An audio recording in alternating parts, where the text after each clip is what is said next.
At ayun na nga, naligaw ako dito sa Basilica of the National Shrine of Our Lady of Mount Carmel dahil tinisita ko ang dati kong kaklase noong high school na ngayon ay isa ng madre na si Sister Clarence. Napakaganda at napakapayapa ng simbahang ito ng ating Panginoon.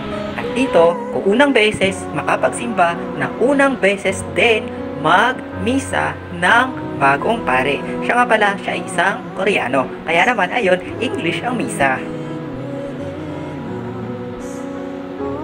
Birthday ko nga pala ng March 4. Kaya naman, hiniling ko kay God na sana pagkalooban niya ako ng regalo. At sabi nga ng friend ko na si Sister Clarence, isang blessings daw na makinig ng misa para sa isang pare na first time gumawa ng misa.